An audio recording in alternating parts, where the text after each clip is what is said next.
सच कह रहे हैं, मॉडर्निटी बड़ी खराब चीज है।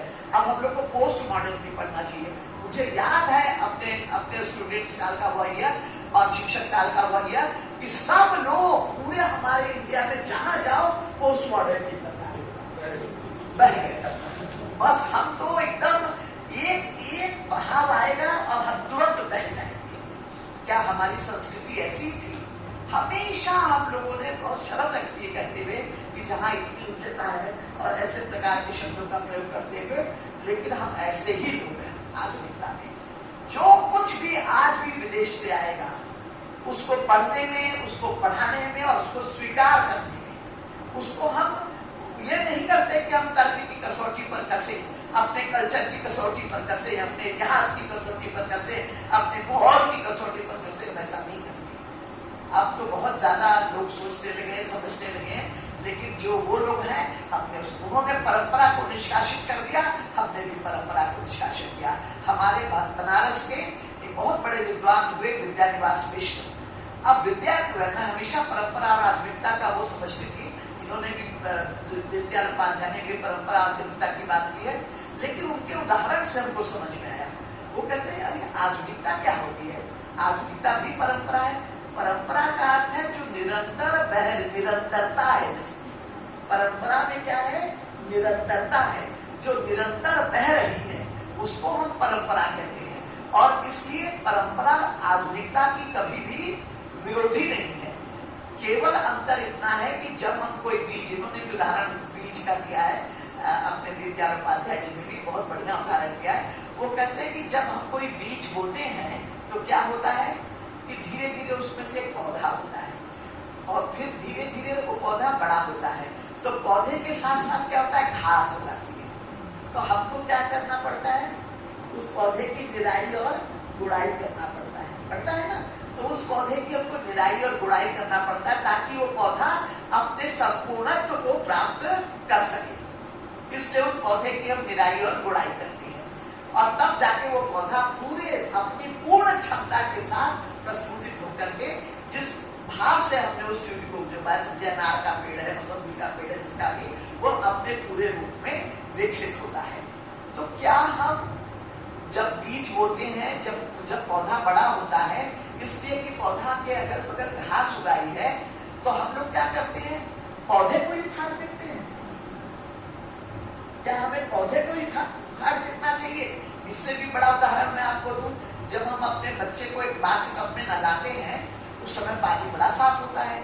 जब बच्चा नहा लेता है साबुन से सब अच्छे से, अब उसको बाहर तौलिया पहन के निकालते हैं तो उस टब का पानी गंदा हो जाता है, या उसके भीतर ही बच्चा है लेकिन टब का पानी गंदा हो गया है।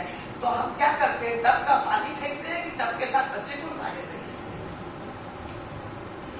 ऐसा तो नहीं करते ना। तो वो कहते हैं कि हर परंपरा में समय और काल के प्रभाव से उसमें कुछ घास होता है और हमारा उद्देश्य क्या है? निरंतर उसकी निराई और गुड़ाई करते रहना ताकि वो मूल चीज बची रहे। वही मूल सनातन है। सनातन का अर्थ क्या है? जो अक्षुण्ण है, जिसको सनातन कहते हैं, वही मूल हमारा सनातन है। अगर वो मूल समाप्त हो गया तो सब समाप्त।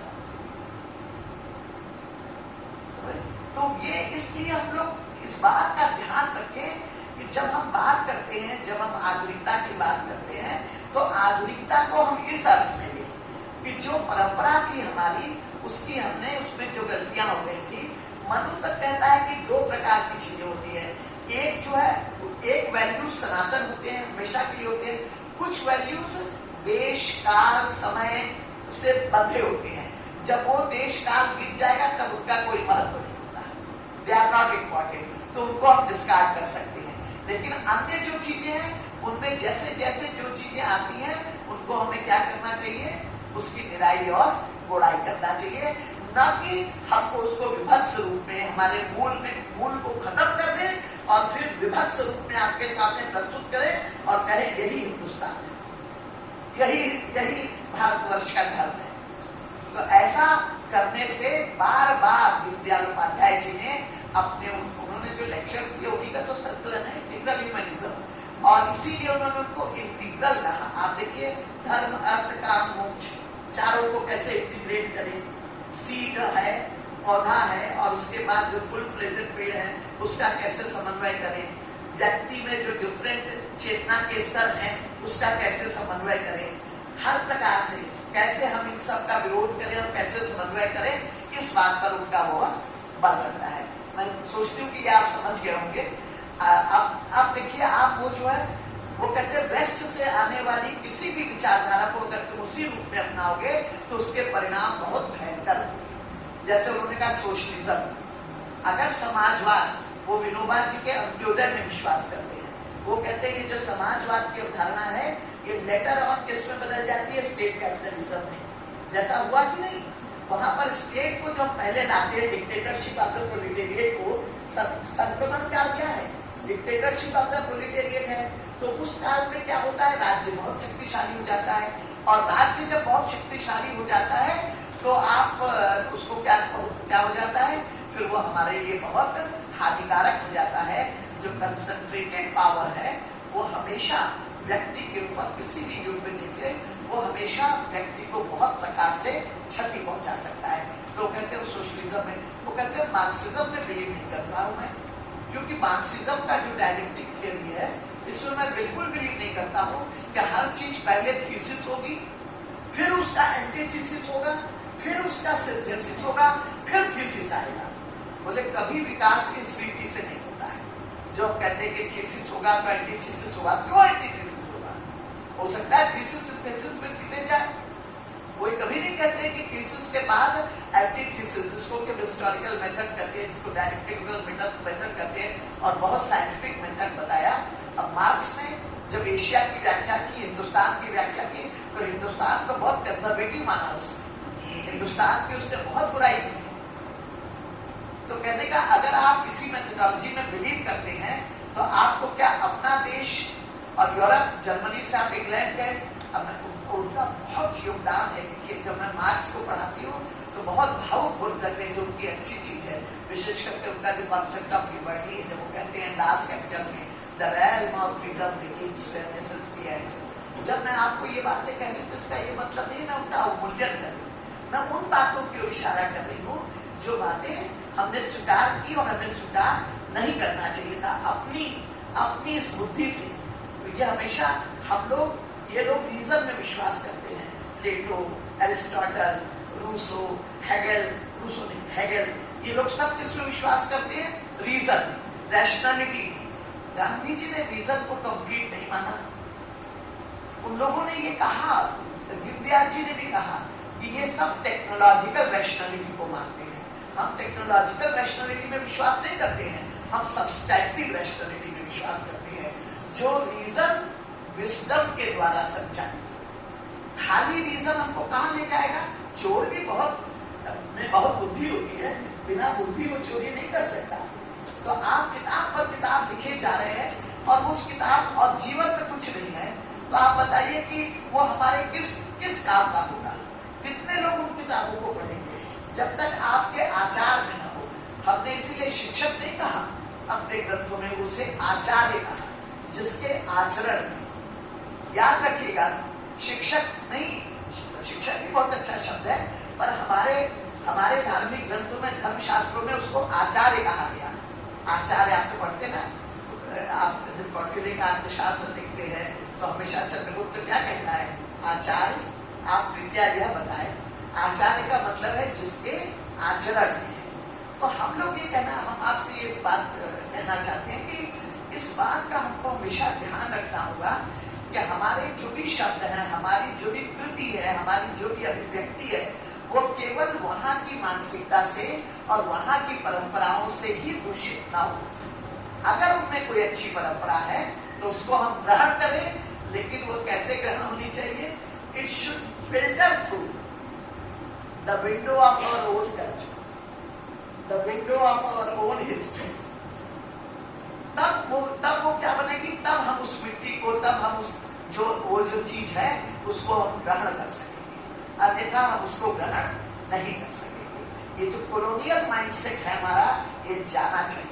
और आज भी हम इस कॉलोनियल माइंडसेट से ग्रसित हैं, और हमारे बहुत सारे चिंतक आज उसी दृष्टि से लिख रहे हैं, और बिकॉज दे आर आर्टिकुलेट, वो बहुत आर्टिकुलेट हैं, they have good command over English, है ना, ऑक्सफोर्ड और उसमें पढ़े हुए हैं, है ना, क्योंकि हमारे यहाँ तो आप जानते हैं कि आप हिंदी में बोलेंगे तो आपका रौब नहीं जमेगा।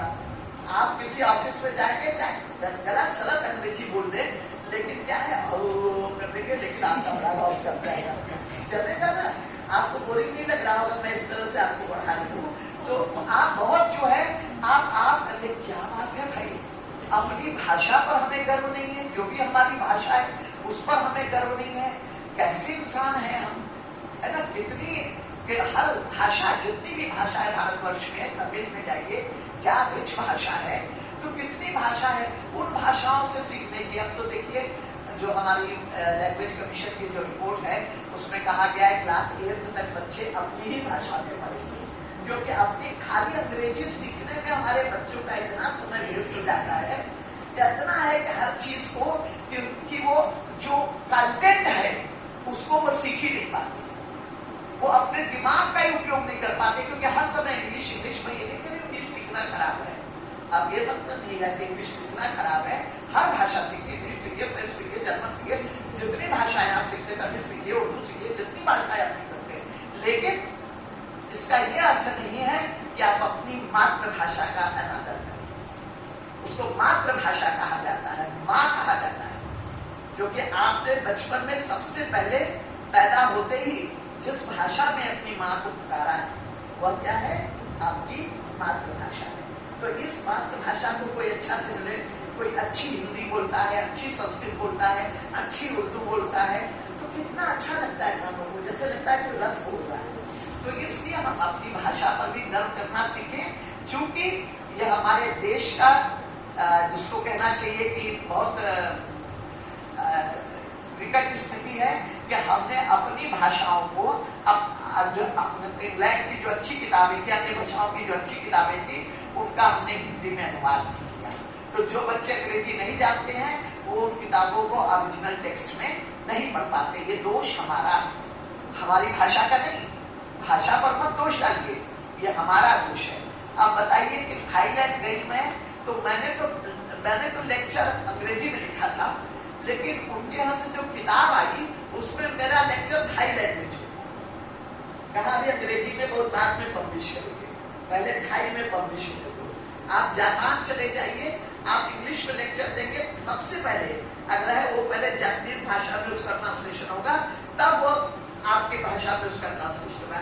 इतना गर्व है लोगों को, क्योंकि फ्रांस इंग्लैंड की कॉलोनी रहा कई बार, तो फ्रांस में तो इतनी दिक्कत होती है उनको, थोड़ा सा हम लोगों की तरह नहीं, उनको इंग्लिश भाषा से बड़ी चिड़ है। तो जहां इंग्लिश बोलना शुरू करते हैं, आपको पता है कि वहाँ का रेलवे सिस्टम बहुत अच्छा है, तो हम रेलवे से पूरे यूरोप की यात्रा करना चाहते थे, जहां आप इंग्लिश बोलने लगेंगे, जानते हैं वो इंग्लिश, पर ऐसा शो करेंगे हमें कुछ समझ में नहीं आया। पोलैंड में भी ऐसा है, पोलैंड में भी देखिए आप इंग्लिश में ही, पोलैंड में, जर्मनी में, सब जगह। पोलैंड में मुझे यहाँ एक प्रतिनिधि के रूप में भेजा था, ये भारतीय नारीवाद पर वो था, तो अपनी सरकार ने दिया हुआ, वहां भी वही चीज है। तो वो अपनी भाषा बोलने में गर्व महसूस करते हैं। वो सब जगह आप यूरोप में देख लीजिए, सब जगह। एक भारत ही ऐसा देश है जो आज तक इतनी औपनिवेशिक मानसिकता से ग्रस्त है कि अगर हमें अंग्रेजी आती है तो हम महान हैं। आप जो हिंदी मीडियम के छात्र हैं उनके ऊपर रौब डांटते हैं, और आपका कहेंगे कुछ नहीं, पर आप में एक सुपीरियरिटी कॉम्प्लेक्स होता है हमेशा। और अगर ये कॉम्प्लेक्स है तो आप समझिए आप बहुत बड़े उपनिवेशवादी हैं। आप राज्य नहीं कर रहे हैं, आपको बता रहे हैं कि आप आज अंग्रेजों की तरह हमारे ऊपर राज्य नहीं कर रहे हैं, लेकिन आप मन, दिमाग और स्पिरिट से अंग्रेज, जो आज भी हमको सता रहा है। तो इसलिए सीखिए, लेकिन अपनी भाषा पर गर्व करना प्लीज कभी न छोड़िए। तो इस भाषा पर भी आपको पता है कि दीनदयाल उपाध्याय जी ने जब कल्चर पर बल किया तो उन्होंने अपनी भाषा पर, और संस्कृत आपको पता है आज कहीं नहीं पढ़ाई जाती। आज मुझे इतनी दिक्कत होती है कि मैंने क्लास 10 तक की संस्कृत पढ़ी थी, फिर मैंने धर्मशास्त्र पर काम करती हूँ, तो संस्कृत फिर से सीखनी पड़ी। आपको पता है अरविंद जी के, श्री अरविंदो के पिताजी ये नहीं चाहते थे कि वो हिंदुस्तान में पढ़े, वो उनको बिल्कुल अंग्रेज बनाना चाहते थे, तो उन्होंने इंग्लैंड भेजा। तो उन्होंने सारा इंग्लैंड के जितने थिंकर्स हैं, जितना दर्शन है, सारा पढ़ लिया, क्योंकि वो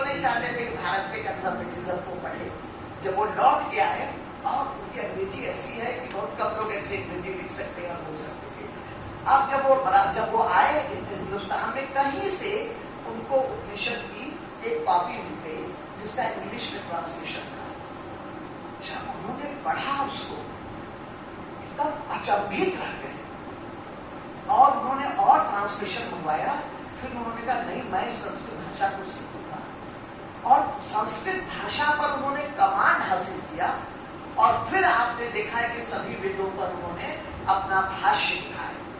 और तब तो क्या कहते हैं, मैं नहीं कहती कि वो कितना सच है, वो कहते हैं the whole of western philosophy, याद रखिएगा इसको, the whole of western philosophy is a footnote to Indian philosophy. वो व्यक्ति जो जानता था, हम तो जानते नहीं है, अगर हम ये बात कहें तो उसका कोई बोल नहीं है ना, लेकिन जो व्यक्ति वेस्टर्न फिलोसफी को एकदम घोट कर पी गया हो, जिसका इतना कमांड हो, वह व्यक्ति अगर कह रहा है तो उसमें कहीं कुछ सत्य तो है ही। तो हम लोग क्या देखते हैं कि इस प्रकार से जो ये तो मैं लिख रही थी आपको कह रहे थे, तो इस प्रकार से हम लोग जो देखते हैं कि जो इनका इंटीग्रल ह्यूमनिज्म है, वह दीनदयाल उपाध्याय का जो इंटीग्रल ह्यूमनिज्म है, यह वास्तव में जो भी हमारा इंडिविजुअलिज्म है, लिबरलिज्म है, सबको मैं एक एक कॉन्सेप्ट को बता सकती थी, पर देखिए आपके 1:45 होने जा रहे हैं, शायद मैंने 12 बजे शुरू किया था, तो आप पर मैं अत्याचार कर रही हूँ। आप सोच रहे थे मैडम ने इतनी देर बैठा लिया, तो मैं अब उस अत्याचार से मुक्त होना चाहूंगी। लेकिन सब जितने भी कॉन्सेप्ट्स हैं उनको उन्होंने स्वीकार किया, क्योंकि उनका जन्म पश्चिम की संस्कृति से हुआ था, चाहे वह मार्क्सवादी क्यों न हो। और वे उस विचारधारा को मानते थे जो विचारधारा कहाँ पर जन्मी है, जो हमारी संस्कृति में जन्मी है। और उन विचारधाराओं में जो डिफरेंट कॉन्सेप्ट्स थे, डाइवर्सिटीज पर उनका बहुत बढ़िया कहा हुआ है, लेकिन मेरे पास अब समय नहीं बताने का, उन सब को वो इंटीग्रेट करते हुए जिनमें भी मानवता है, जिसमें भी मानवता है और जो वो तथ्य है, उनको हमारे विभिन्न विचारधाराओं को इंटीग्रेट करते हुए वो चलते हैं। इसीलिए उनके ह्यूमनिज्म को उन्होंने क्या नाम दिया, इंटीग्रल ह्यूमनिज्म दिया। और यह हमारे देश को एक बहुत बड़ा कंट्रीब्यूशन है, जिसको हमें पढ़ना चाहिए, जानना चाहिए। आप अस्वीकार करते हैं, let us participate in debate, dialogue. हमारे यहाँ कभी भी विश्वास नहीं किया गया मोनोलॉग में। आप देखिए मंडन मिश्र का जो शास्त्रार्थ हुआ है, आप देखिए अपने ऐसे शास्त्रार्थ हमारे हुए, जिसको आप पढ़ेंगे, कभी पढ़िए, आप भी समय निकाल करके बहुत किताबें आप पढ़ते होंगे, इन शास्त्रार्थों को पढ़िए, तो आप देखेंगे, आपको मजा आ जाएगा कि कैसे कैसे शास्त्रार्थ हमारे होते थे। मीमांसा का मेथड यही था। हम लोग आज अगड़म बगड़म सारी मेथोडोलॉजी अपने बच्चों को बताते हैं, है ना, सारी मेथोडोलॉजी में कभी कोई मीमांसा नहीं पढ़ाता।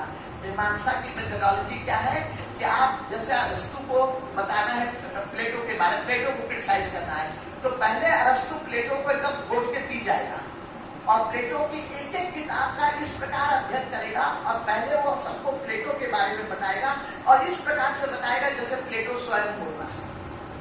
उसके बाद मीमांसा करें, उसके बाद वो प्लेटो की एक एक बात लेगा, जैसा रामानुजाचार्य उनके बीच हुआ, और फिर उसका खंडन करना शुरू करेगा।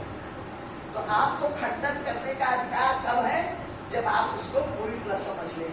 हम लोग ने तो उस ग्रंथ को पढ़ा भी नहीं हो, किसी ने कह दिया हो, उसी के आधार पर खंडन मनन करने लगते हैं। तो इसलिए इस प्रवृत्ति से बचे। ये हमारी प्रवृत्ति नहीं है, ये हमारी संस्कृति नहीं है, ये धर्म की जो हमने परिभाषा दी है वो धर्म नहीं है। तो इसलिए इस सनातनता को, जो हमारे भीतर जो सनातनता है, जो सबके भीतर है, उसको हम जागृत करें और इस राष्ट्र के भावी नागरिक बने। इन्हीं शब्दों के साथ मैं अपनी बात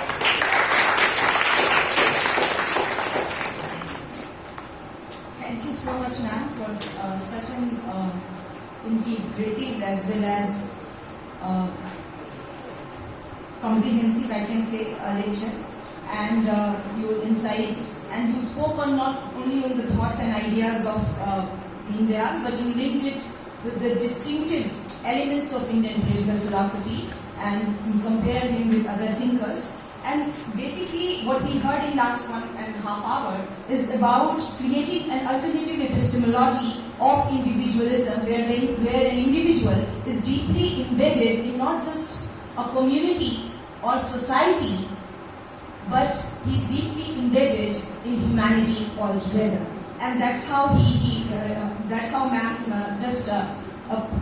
placed Indian political thinkers as well as the Indian in that particular process of creation of an alternative epistemology from Indian political philosophy. Now, next to this, ma'am also deeply reflected on the idea of dharma taken by lots of Indian political philosophers, and she created a kind of critique of adaptation of secularism as a philosophy in India. Secularism, and most importantly, ma'am linked the concept of dharma with the concept of righteousness and how it transformed the internal self altogether and brought the lower self to the upper, at the higher stage of consciousness and achieving self-consciousness. At